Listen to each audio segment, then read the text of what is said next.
गिरगावच्या मोडकळी सांगितलं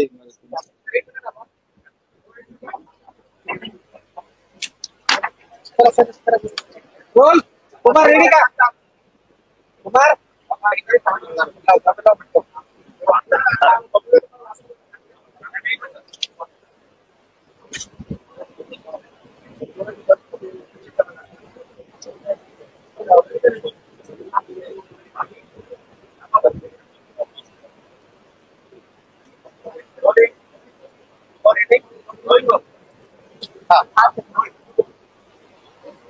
गिरगाव भागातील उपकर प्राप्त इमारती, दुरुस्ती मंडळाच्या इमारती, भाडेकरूंच्या इमारती, बेनामी मालमत्ता इमारती, पागडीच्या इमारती तसेच मेट्रोमुळे बाधित झालेल्या रहिवाशांचे अनेक वर्ष प्रश्न प्रलंबित आहेत.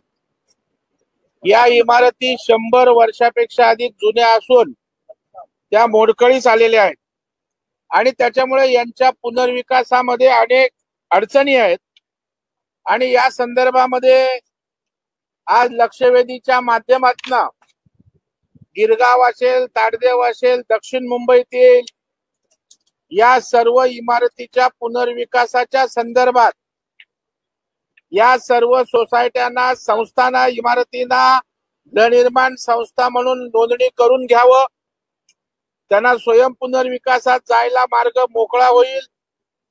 त्याचबरोबर जे मालक परवानगी देत नाही, टाळाटाळ करतात किंवा दबाव आणतात किंवा गैरव्यवहार करतात, अशांना नियमानुसार त्या ठिकाणी विकासामध्ये अडथळा आणता येणार नाही असा कायदा करावा. आणि जो हक्क त्या ठिकाणी भाडेकरूंचा आहे तो प्रोटेक्ट करावा, अशा प्रकारची मागणी आज मी सभागृहामध्ये त्या ठिकाणी केली. आणि त्यामध्ये राज्याचे उपमुख्यमंत्री सन्माननीय एकनाथरावजी शिंदे साहेबांनी, जे गृहनिर्माण मंत्री आहेत, त्यांनी मालकांना रेडी रेकनर प्रमाणे किंवा योग्य तो मोबदला दिला जाईल आणि रहिवाशांना पुनर्वसनाचा मार्ग मोकळा केला जाईल अशा प्रकारचं आश्वासन दिलं. जर मालक ऐकले नाहीत तर कायद्यानुसार सुद्धा त्यांना वठणीवर आणण्याचं काम करण्याची भूमिका या ठिकाणी शासनाची आहे, अशा अर्थाचं त्यांनी या ठिकाणी विधान केलंय. भूमिका सभागृहात या ठिकाणी मांडलेली आहे.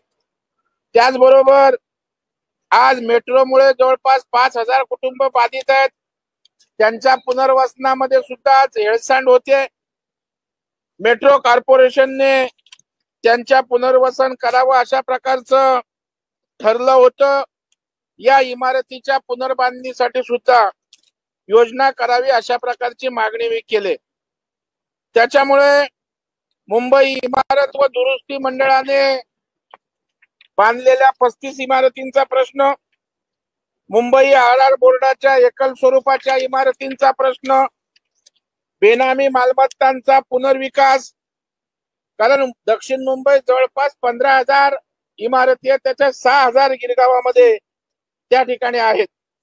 त्याचबरोबर उपकर इमारतींच्या 79A ची नोटीस बजावलेल्या घर मालकांची यादी प्रकाशित करावी अशी मी त्या ठिकाणी मागणी त्या ठिकाणी केलेली आहे. स्वमालकीच्या इमारतीतील रहिवाशांच्या अडचणी आहेत, त्यांना कायद्याने संरक्षण द्यावं आणि पुनर्वसन अतिरिक्त क्षेत्रफळातून मिळणाऱ्या घराच्या ठिकाणी द्यावं अशा प्रकारची मागणी केली. पागडीच्या इमारतीतील रहिवाशांना संरक्षण देण्याची मागणी त्या ठिकाणी मी केलेली आहे. संक्रमण शिबिरातील रहिवाशांच्या पुनर्वसनाचा प्रश्न त्या ठिकाणी मांडलेला आहे. त्याचबरोबर सर्वात महत्वाचं एक आणखी पुरातन आणि धार्मिक वास्तूंचे सन्मानजनक पुनर्वसन करावं. तसेच केंद्रीय व राज्य पुरातन यादीत जी मंदिरं या दक्षिण मुंबईत आहेत त्यांचा समावेश करावा.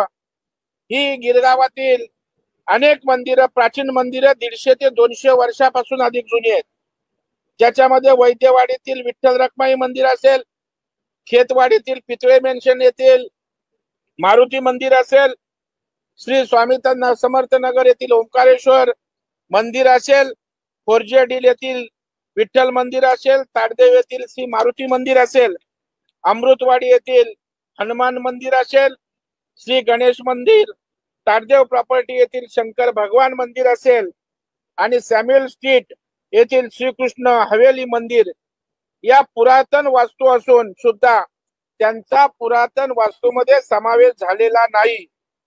पुनर्वसन करीत असताना विकासक या धार्मिक स्थळांचे सन्मानजनक पुनर्वसन न करता जातीय तेढ निर्माण व्हायला प्रोत्साहन देतात आणि त्याच्यामुळे या सर्व वास्तूंना कायद्याचं संरक्षण देऊन पुनर्वसनात या वास्तू येत असतील तर त्यांचं योग्य रीतीनं पुनर्वसन करावं आणि केंद्रीय व राज्य सरकारच्या पुरातत्व विभागाच्या यादीत समावेश करावा. अशा प्रकारचा सर्वसामान्यांचा, विशेषतः मध्यमवर्गीय मराठी माणूस मोठ्या प्रमाणावर जिथे राहतो त्यांच्या विषयाला आज लक्षवेधीद्वारे या ठिकाणी वाचा फोडली.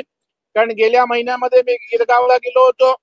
स्वयं पुनर्विकासाच्या संदर्भात एक मेळावा घेतला होता. तिथे जवळपास 600-700 प्रतिनिधी आले होते आणि त्यांच्या या सगळ्या मागण्या होत्या.